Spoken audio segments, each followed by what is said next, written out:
Self-esteem is the foundation upon which all success is built. It is the belief in oneself, the confidence to take action, and the resilience to overcome setbacks. The good news is that self-esteem is not something that we are born with. It is something that we can cultivate and develop over time. And in this presentation, I want to share with you some of the secrets of building your self-esteem.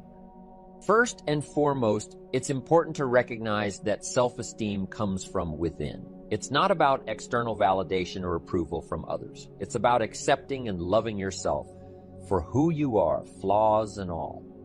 One of the keys to building self-esteem is to set and achieve goals. When we set goals for ourselves and work towards achieving them, we develop a sense of purpose and accomplishment. This, in turn, boosts our self-confidence and self-esteem. Another secret to building self-esteem is to focus on our strengths rather than our weaknesses. We all have areas where we can improve, but it's important not to dwell on them. Instead, focus on what you're good at and what you enjoy doing. This will help you feel more confident and positive about yourself. It's also essential to take care of yourself physically, mentally, and emotionally. This means getting enough sleep, eating well, exercising regularly, and engaging in activities that bring you joy and fulfillment. When we take care of ourselves, we feel better about ourselves, and this helps to boost our self-esteem. Finally, surround yourself with positive and supportive people. The people we spend time with have a significant impact on our self-esteem. So it's important to surround ourselves with people who encourage and uplift us. How we feel plays such a major part in our future. First, it's what we know, so we can make wise decisions about danger and opportunity. But second is how we feel. First, it's how you feel about the past. You need a healthy attitude about the past so that you use it, not live in it, but use it. Not carry it like a burden, but let the wise lessons you learned from the past now serve as fuel to furnish the future. Next, a good attitude about the future. You got to set your goals. We look back for experience, but we look forward for inspiration.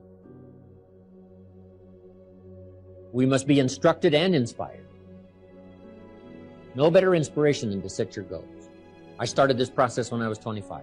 Literally rocked my world, changed my life. I had no idea it was so simple. Here's how simple it is. Decide what you want, write it all down. Make a list of the people you want to meet. Make a list of the books you want to read. Make a list of the classes you want to take. Make a list of the skills you want to learn. Make a list of the cities you want to visit. Make a list of the investments you want to have. Just make these lists. Here's the next key now. Start checking them off. Put a lot of little things on some list so you can start checking off something right away. That's part of the fun. Here's what's next. If you check off something major, celebrate, because that inspires you to make a longer list of goals. And put everything on your list, little things, insignificant to someone else, important to you. I put a little revenge on my first list. My mentor said it was healthy. Some of the people who said I couldn't succeed, kid from the farms of Idaho, they went on my list. Couldn't wait to get my new car, drive it up on their lawn. Say, oh, pardon me, here's the money to have it fixed. Just little satisfaction. My Japanese friend, Toro Ikeda, San Jose, California, put on his first list, a Caucasian gardener. Way back then, everybody had a Japanese gardener. Everybody, Japanese gardener. He said, I'm Japanese, I'm gonna have a Caucasian gardener. Okay, little satisfactions, right? Set your goals, decide what you want, write it down, start checking them off. It's powerful stuff. Next, it's how you feel about everybody. If you want to be a leader, true leader, entrepreneur of the highest order, well-respected, unique in your field, here's number one, how you feel about everybody.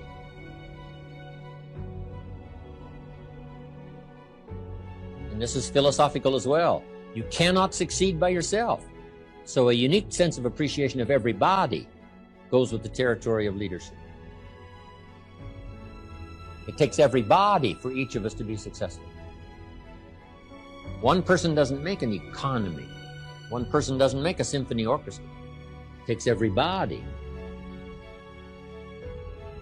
For this gathering today, all of you had to be here to make this gathering. Everybody. If one of you were missing, there wouldn't be this many people here. Everybody to make something work. For the office, whatever, the enterprise takes everybody.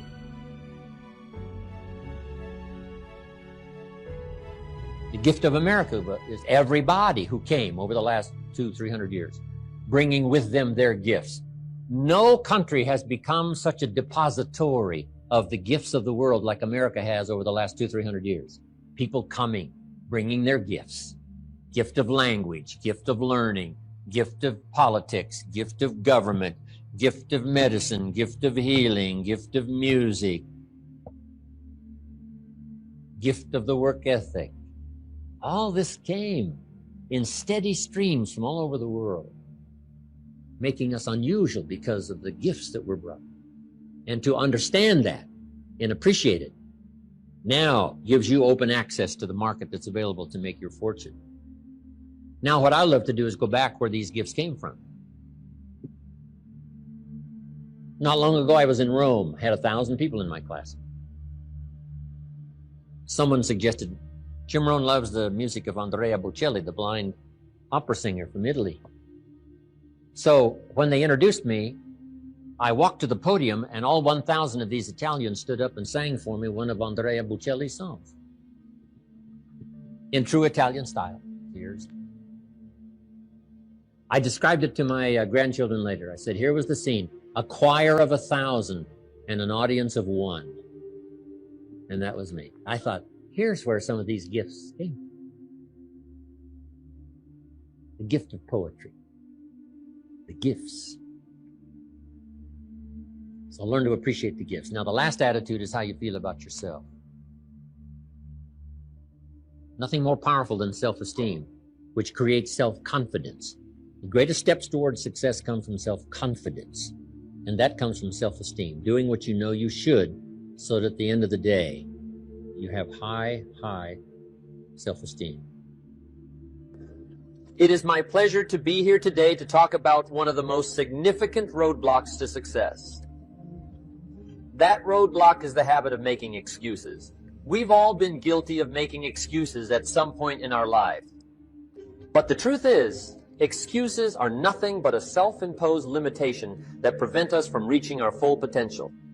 You see, excuses are a way of shifting responsibility away from ourselves. We blame external circumstances, other people, or even our own limitations for our lack of success. But the reality is, success is not about external factors or circumstances. It's about taking responsibility for our lives and doing what it takes to achieve our goals. When we make excuses, we are essentially giving up on our dreams and settling for less. We are allowing fear and self-doubt to take control of our lives. But the truth is, success requires courage, determination, and a willingness to face challenges head-on. Instead of making excuses, we must take ownership of our lives and our circumstances. We must recognize that we are in control of our own destinies and that we have the power to create the lives we desire. In the words of my good friend, the late, great Zig Ziglar, you don't have to be great to start, but you have to start to be great. So, the next time you find yourself making excuses, take a step back and ask yourself what you can do to overcome the obstacle and move forward. Now, here's what would be pitiful if your income grew and you didn't grow. Because here's what usually happens. If your income takes some jumps, it's best that you grow quickly up to where your income is. Why? Because otherwise, your income will soon come back to where you are. I'm telling you, success doesn't want to hang around an incompetent person. That's the problem with winning the lottery, the lack of self-development to be able to master it and keep it. And now the fortune is bigger than the person, rather than the person being bigger than the fortune. You see, that's what's challenging, to be involved in a situation that makes you grow. If that situation is success, keep growing to be bigger than your fortune. If that situation is failure, keep growing until you're bigger than the problem. Keep growing, keep becoming, keep doing it until. Success is something you attract by the person you become. Once I understood that, I changed my whole method of operation. Success is something you attract by the person you become. Success is not something you pursue. What you pursue usually eludes you like a butterfly, something you go after that you can't catch. Success is something you attract like a magnet by the person you become. To attract attractive people, you must be attractive. To attract powerful people, you must be powerful. To attract committed people, you must be committed. Instead of going to work on them, you go to work on yourself. You work harder on yourself than you work on the job. And if you become, you can attract. The whole key is to make yourself valuable. The key is to make yourself attractive. The key is to make yourself skillful, competent, willing, powerful, unique, sophisticated, cultured, being able to manage, in control, healthy. The whole key really to the future is personal development. Because the greatest gift you can give to someone else is your personal development, self-development, self-investment. The greatest gift you can give is your own personal development. If I become 10 times wiser, 10 times stronger, 10 times brighter, 10 times more competent, think of what that will do for my success. If I grow, think of what that will do for my future. Self-development earns success. Self-investment earns respect.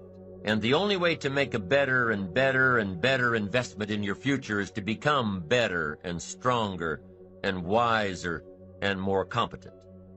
And the more attractive you become, the more attractive you are. And the more attractive you are, the more you attract success. Self-development, self-investment attracts success. That's powerful. Now, there are two qualities that can increase your chances of success. Two very important qualities. Number one, patience. Number two, persistence. Let's talk about patience for a moment. Patience is what? Learning to handle the passing of time. Now, once you've had an appetite for success and you start going for it, now you've got to learn to handle the passing of time. Here's why. It takes time. It takes time to build a corporate work of art. It takes time to build a symphony orchestra with flawless music and harmony that sends you on flights of ecstasy, to be remembered long after the orchestra has shut down and the lights have gone out. It takes time to put harmony together. It takes time to build a life. It takes time to build an enterprise. It takes time to get through school. It takes time to develop and grow. So give your enterprise time. Give your business time. If you're in management, give your people time. If you're a parent, give your kids time. Don't be too short, too quick. Give them time. Now, not forever, but time. It takes time. Here's the ultimate challenge. You've got to have patience with yourself. It takes time to make changes in habit and discipline. It takes time to correct old errors in judgment and to finally give up old blame and pick up new responsibility. I'm telling you, it took me some time. I used to blame the government and blame taxes and blame the company and blame the marketplace. It took me a long time to give that up. That was a pretty comfortable list to explain my empty bank account, pennies in my pocket, nothing in the bank, not doing well, embarrassed by my situation. It took time to give that up and only blame myself. That took a while. So have patience with yourself, number one. And number two, while you're dealing with the passing of time, number two is to keep doing it. Be persistent. Be tenacious. Keep doing it until. As long as you are patient and persistent, it's hard to elude success. As long as you maintain patience and persistence, tenacity, there's only one person, just one person, that will draw the line between success and failure. One person, and that person is you. So be patient. Be persistent. You need both patience and persistence together, and here's why. Lack of patience is probably the worst enemy of ambition. While your ambition keeps growing, keeps moving, keeps looking for new ways to succeed, impatience tends to grow frustrated. Impatience won't allow for persistence. Impatience wants to give up. Impatience calls discouragement failure. But your ambition won't let you give up so easily, not if you're persistent. What others may call failure, ambition calls a learning opportunity, a chance to make adjustments along the charted course to success. Ambition knows something else too. Ambition knows that the longer the achievement is in coming, the more valued it is.